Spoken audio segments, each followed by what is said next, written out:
La misteriosa tierra rusa. Venciendo muchos obstáculos, el pueblo ruso recorrió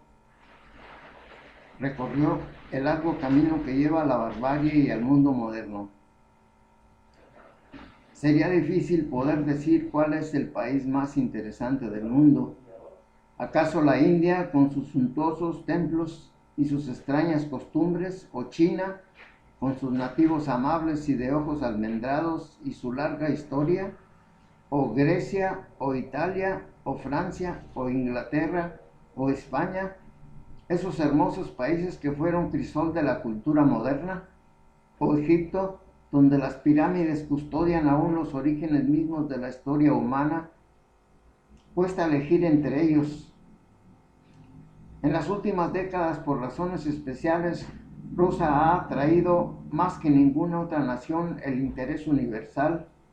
Desde su revolución de 1917 ha intentado un vasto movimiento nunca ensayado en la historia de la humanidad.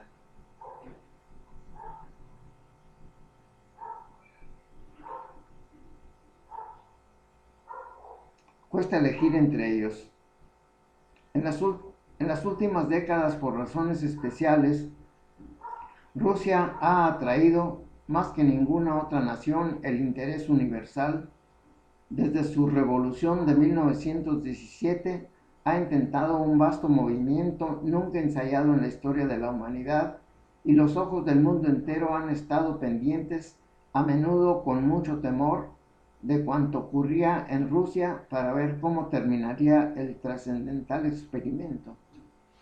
Para comprenderlo hay que comenzar con reconocer la historia de ese país. Rusia es la nación más vasta de Europa y si se le añade Siberia, que ocupa todo el norte de Asia, la más grande del mundo, su extensión casi duplica la del Brasil y abarca la séptima parte de la superficie terrestre. Su población pertenece en su mayoría a un numeroso grupo, el de los eslavos, y habla un idioma indoeuropeo. Pero los pobladores más antiguos de este vasto país, hacia el año 600 a.C., fueron los escitas, un pueblo salvaje que curtía el cuero cabelludo de sus enemigos para usarlo a manera de servilleta en sus comidas y usaba como compás cráneos humanos. Una de sus costumbres era beber la sangre del primer enemigo muerto en batalla. Los audaces jinetes escitas combatieron con los griegos hasta que en el siglo III a.C. los avasallaron los sármatas, un pueblo que vivía en el norte del Mar Negro. Los sármatas a su vez fueron desalojados por los godos, quienes penetraron en la Europa oriental en los albores de la era cristiana. El avance de los hunos y los eslavos. Los godos fundaron un estado fuerte, pero fueron subjugados por los hunos, un pueblo asiático que invadió a Europa en el siglo IV de la era cristiana. Los eslavos hicieron su primera aparición en el escenario europeo unos 2 siglos después, cuando empezaron a salir de los bosques de los Cárpatos. Eran agricultores y vivían al principio en grupos familiares y más tarde en grandes tribus. Gradualmente se internaron más al norte en los bosques de los Urales, expulsando a los fineses o asimilándolos. Estos eran unos recios cazadores y pescadores lejanamente emparentados con los mongoles, esa gran raza asiática a la que pertenecen los chinos y los japoneses.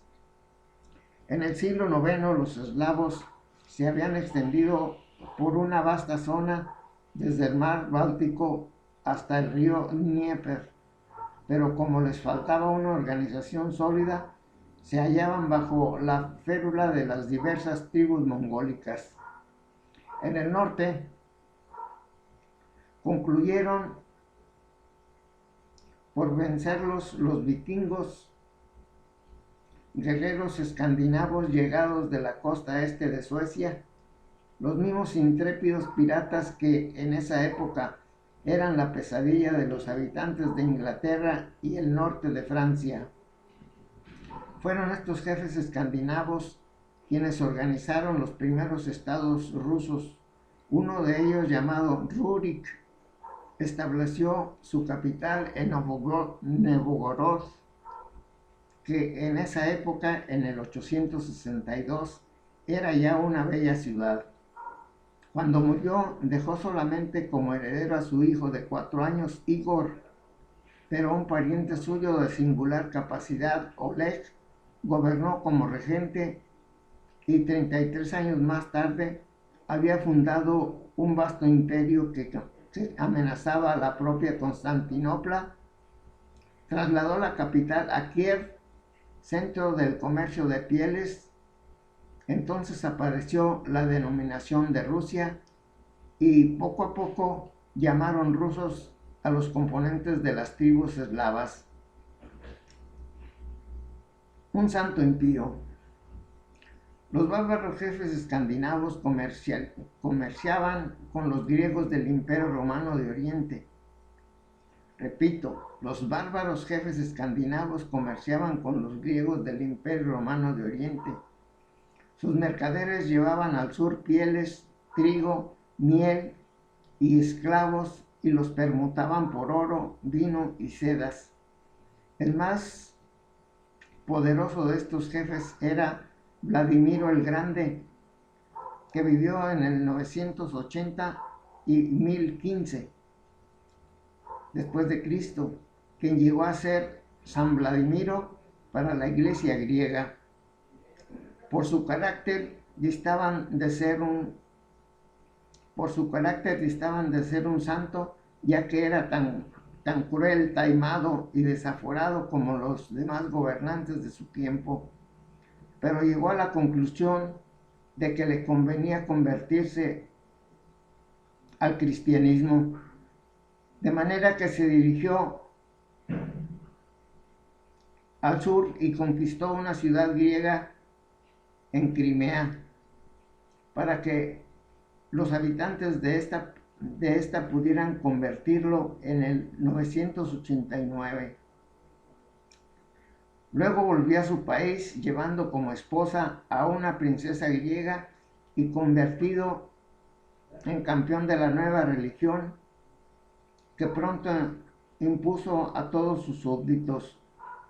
Estos parecían bastante dispuestos a abandonar a los dioses paganos que adoraban, y Rusia se incorporó a la iglesia griega cuya religión dominaba la Europa oriental.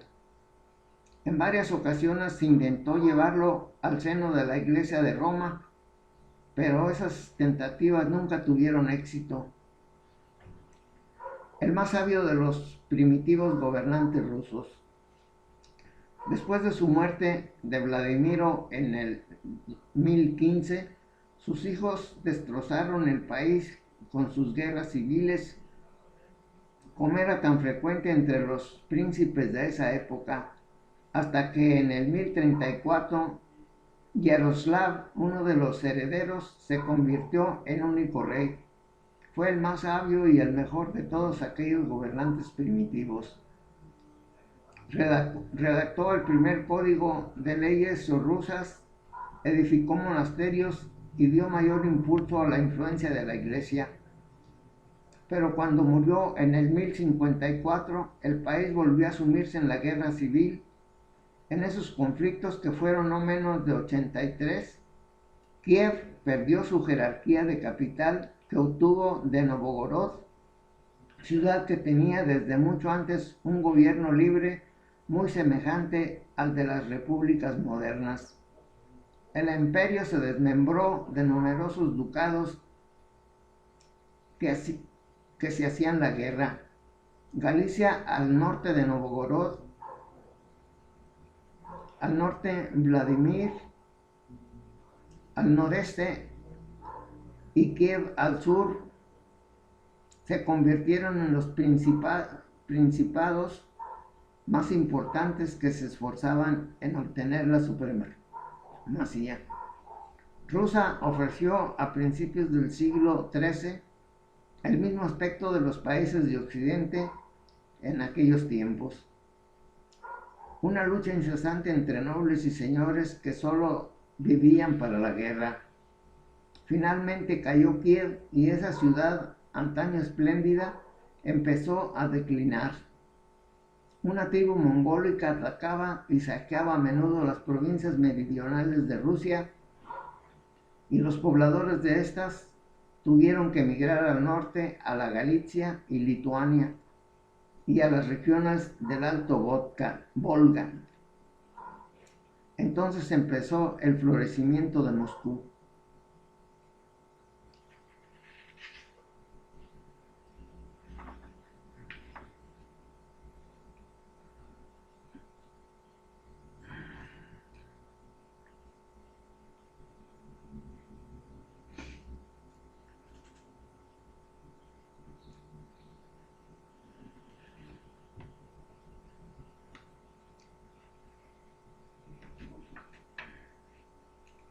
El terrible Gengis Khan, los zares de Moscovia, la expulsión de los tártaros, Iván el Terrible, el santo que conquistó a Siberia,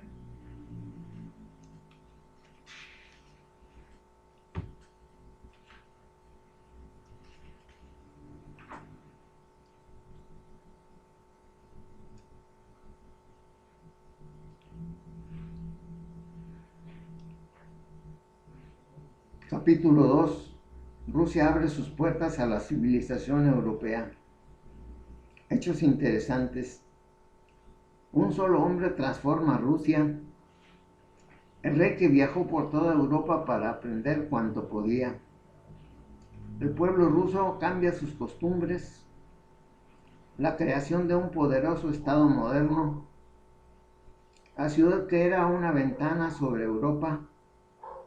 Una princesa alemana destrona a su marido y se convierte en una de las más famosas reinas de la historia. Una astuta mujer se rodea de sabios consejeros. Catalina educa a Rusia. Los amigos se convierten en enemigos. El principio del fin de Napoleón. ¿Por qué llamaron a Nicolás I el zar de hierro? El zar ve destruido su ejército. El mejor de los zares, Rivera, los siervos de Rusia. ¿Qué eran los niquilistas? El monarca que atrasó el reloj del progreso para Rusia. Nada se hizo para reprimir a los pogroms. Los japoneses derrotan a los rusos. Se forman los bolcheviques. ¿Qué fue el Domingo Sangriento? La tercera Duma no engaña al pueblo. Se empieza a pavimentar el camino de la Revolución Rusa. Cosas en que pensar. ¿Por qué es improbable que un gobierno autocrático beneficie los mejores intereses del pueblo? ¿Por qué la campaña rusa fue el principio del fin para Napoleón? Ilustraciones instructivas.